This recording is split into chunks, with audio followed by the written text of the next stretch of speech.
Extremely small असल्यामुळं tan थीटाला आपण approximately theta असं म्हणू शकता. चला लिहून घ्या.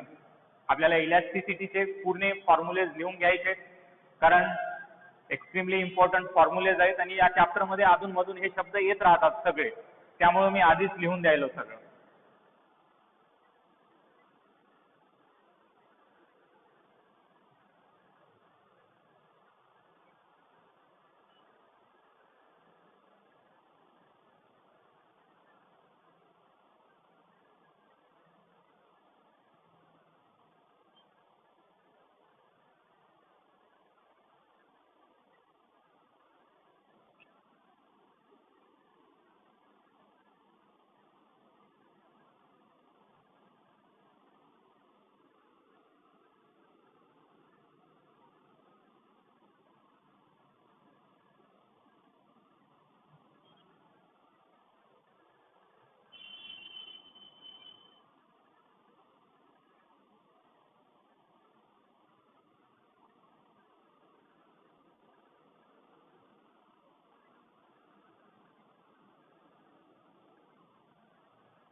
त्यानंतर Hooke's law.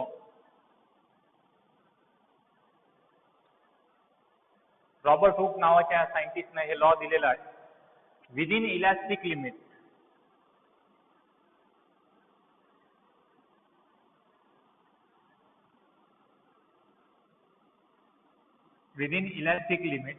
stress is directly proportional to strain. Stress is directly proportional to strain. हे इलॅस्टिक बॉडीज साठी लॉ आहे. जे बॉडीज इलॅस्टिक राहतात, इलॅस्टिक लिमिट मध्ये मी जर फोर्स अप्लाय केलो त्या बॉडीजवर, stress directly proportional to strain आहे. त्याच्या वरचा जर फोर्स अप्लाय झाला तर बॉडीज मध्ये परमनंट डिफॉर्मेशन राहते. ओरिजिनल डायमेन्शन्स रिगेन करत नाही. हे हुक्स लॉ आहे. याच्यानंतर आपल्याला इलॅस्टिसिटीचे 3 कॉन्स्टंट्स येतात. पहिलं येते Young's modulus.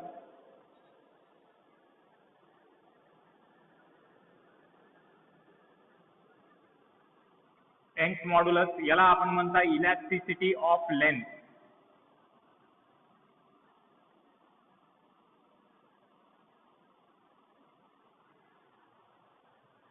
Elasticity of length. त्यानंतर बल्क मॉड्युलस.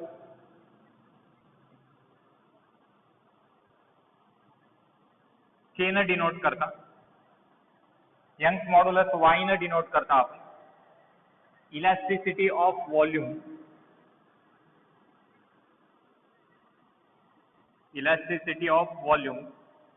त्यानंतर मॉड्युलस ऑफ रिजिडिटी.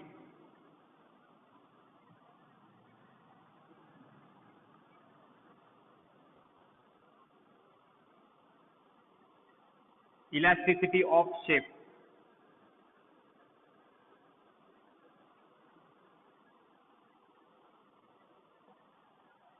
हे जर प्रोपोर्शनॅलिटी कॉन्स्टंट जर काढलो त्या जागी असे कॉन्स्टंट ऑफ प्रोपोर्शनॅलिटी काही ना काही येतात based on the length, volume and the shape. Generally solid bodies जे राहतात रिजिड राहतात. सॉलिड बॉडीज जनरली काय राहतात? रिजिड राहतात.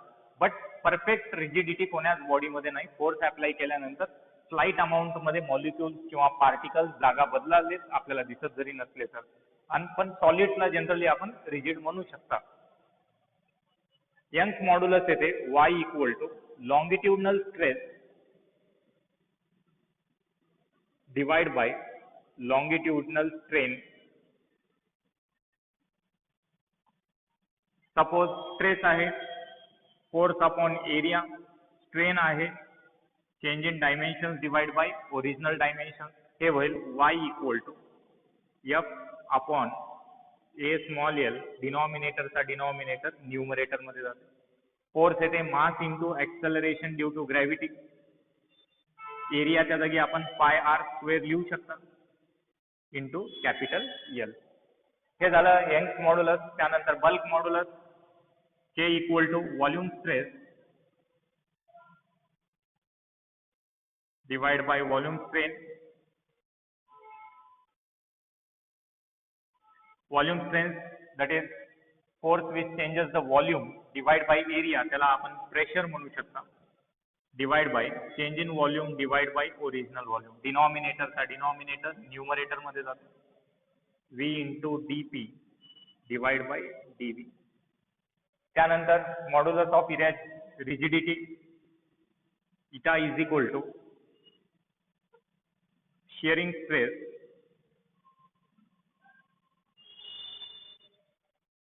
Divide by shearing strain. Shearing stress divide by shearing strain. Shearing stress येते tensile force divide by area आणि shearing strain येते theta. यालाच आपण F अपॉन A थीटा असं म्हणू शकता.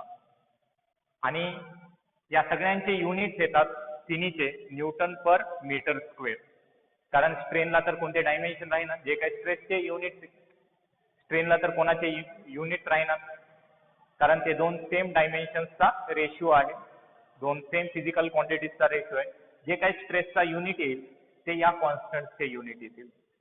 चला लिहून फॉर्म्युलेज पाठ ठेवा. आपल्या सीईटीच्या सिलेबसमध्ये इलॅस्टिसिटी चॅप्टर पण असेल.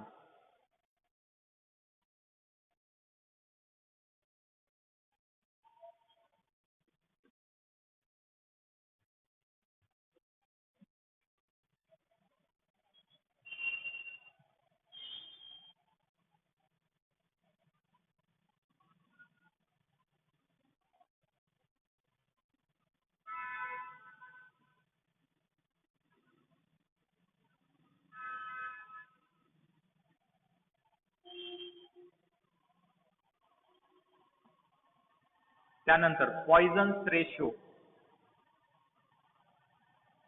जनरली सिग्मा ने डिनोट करतात. हे येते लॅटरल स्ट्रेन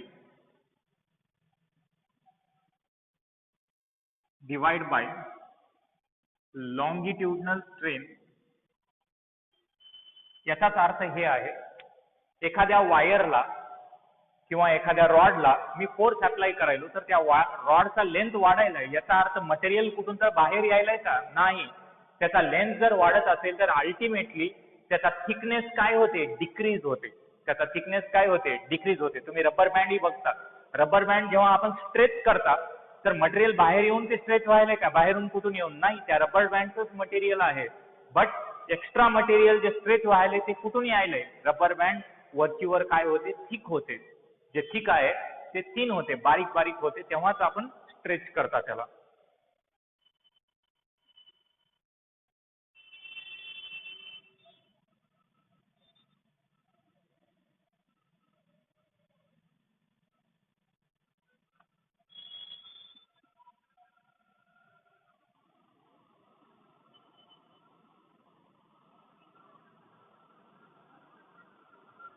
सपोज हे एक रॉड आहे.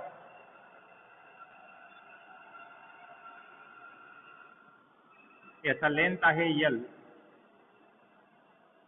याचा लेंथ आहे L आणि याचा इनिशियल रेडियस आहे R.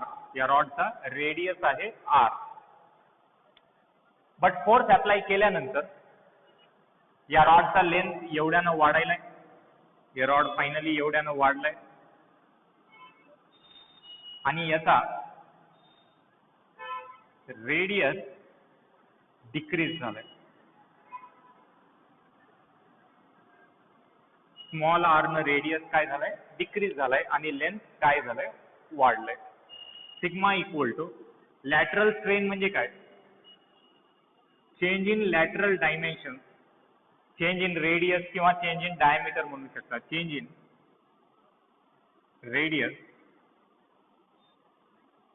Divide by original radius किंवा change in diameter divide by original diameter सुद्धा म्हणू शकता. लॅटरल डायमेन्शन्स येतात. लॅटरल स्ट्रेन येते change in radius divide by original radius divide by change in length divide by original length.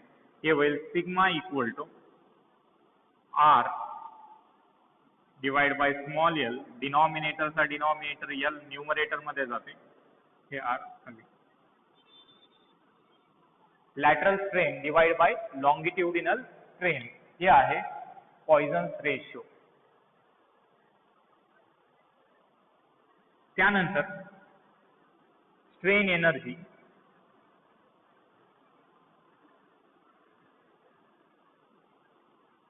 Strain energy येते half into load into extension.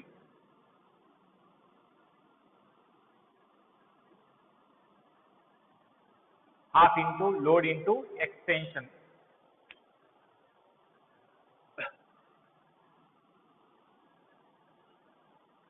त्यालाच आपण half into load म्हणजे force into extension कितीनं वाहायला, कितीनं त्याची size बदलायली, लेंथ एल.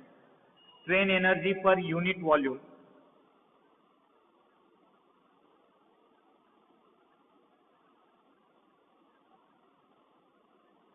ते येते हाफ इंटू